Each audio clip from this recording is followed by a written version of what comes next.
आणि आता घेणार आहोत गावखेड्यातील महत्त्वाच्या बातम्यांचा वेगवान आढावा. 36 जिल्हे 50 बातम्यांमधून.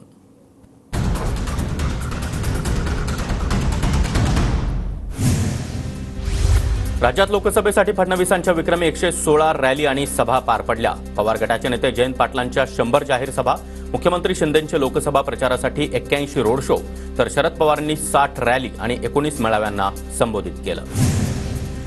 मतदानादिवशी कीर्तीकरांसह त्यांच्या पत्नीनं ठाकरेंची बाजू घेतली. गजानन कीर्तीकर यांची पक्षातून हकालपट्टी करा. शिवसेनेचे उपनेते शिशिर शिंदे यांची मुख्यमंत्र्यांकडे मागणी. शिशिर शिंदे हा माझा जुना सहकारी आहे. पक्षाच्या प्रतिष्ठेला धक्का पोहोचत असल्यामुळे मला काढण्यात यावं म्हणून त्यांनी पत्र लिहिलं. मी शिंदेंसोबतच. गजानन कीर्तीकर यांची भूमिका. कार्यालय आमचं आहे, शिशिर शिंदे ठरवणारे कोण? अमोल कीर्तीकरांचा सवाल. गजानन कीर्तीकर यांनी घेतलेला निर्णय त्यांचा वैयक्तिक. माझं नाव अमोल गजानन कीर्तीकर आहे, ते कुणीही चोरू शकणार नाही. अमोल कीर्तीकर यांचं वक्तव्य.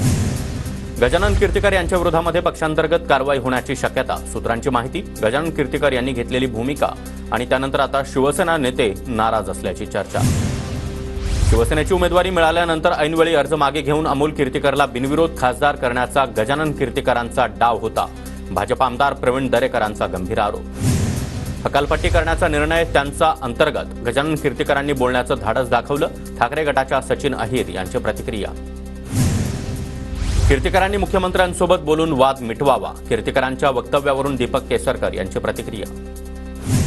कोल्हापूरच्या करवीरचे काँग्रेसचे आमदार पी.एन. पाटील यांचं दुःखद निधन. पी.एन. पाटील यांच्यावर मागील 4 दिवसांपासून उपचार सुरू होते. उपचार सुरू असतानाच वयाच्या 71व्या वर्षी पी.एन. पाटलांनी अखेरचा श्वास घेतला. आशिष शेलार यांनी उद्धव ठाकरेंविरोधात केलेल्या तक्रारीची निवडणूक आयोगाकडून दखल. केंद्रीय निवडणूक आयोगाला तक्रारीचा अहवाल पाठवणार. उद्धव ठाकरेंनी आचारसंहितेचं उल्लंघन केल्याचा भाजपचा आरोप. निवडणुकीनंतर संजय जाधव आणि महादेव जानकर पहिल्यांदाच समोरासमोर. महादेव जानकर आणि संजय जाधवांनी एकमेकांना बोलणं टाळलं. भाजपच्या ग्रामीण जिल्हाध्यक्षांकडून हातकणंगलेमध्ये राजू शेट्टींचा प्रचार. युती असताना देखील धैर्यशील माने यांचा प्रचार केला नसल्यानं शशिकांत भोसलेंच्या हकालपट्टीची मागणी. इंडिया आघाडीमध्ये जो पक्ष मोठा त्याच पक्षाचा पंतप्रधान होणार. जास्त जागा निवडून येणाऱ्या पक्षाकडून पंतप्रधान पदासाठी नाव सुचवलं जाईल. काँग्रेसचे नेते जयराम रमेश यांचं वक्तव्य.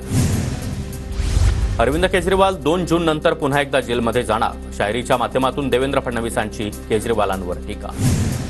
कोल्हापूरच्या करवीरचे काँग्रेसचे आमदार पी.एन. पाटील यांचं दुःखद निधन. पी.एन. पाटील यांच्यावर मागील 4 दिवसांपासून उपचार सुरू होते. शालेय अभ्यासक्रमातील इंग्रजीचं बंधन शिथिल. 11वी आणि 12वीमध्ये इंग्रजीची सक्ती नसणार. राज्याच्या नव्या अभ्यासक्रम आराखड्यातून बाब समोर. एसटीच्या नव्या तिकीट आरक्षण प्रणालीला प्रतिसाद. यावर्षी 12,98,000 तिकिटांची विक्री.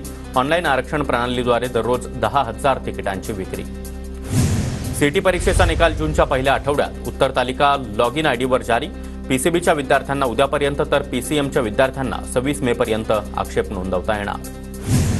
11वी ऑनलाईन प्रवेशासाठी उद्यापासून प्रवेश नोंदणी. 11वी प्रवेशाच्या वेबसाईटवर जाऊन विद्यार्थ्यांना अर्जाचा भाग 1 भरता येणार. मद्यसेवन परवान्याशिवाय पुण्यामध्ये आता मद्यविक्री करण्यास बंदी. पुण्यातील अपघात प्रकरणावरून राज्य उत्पादन शुल्क विभागाची कारवाई.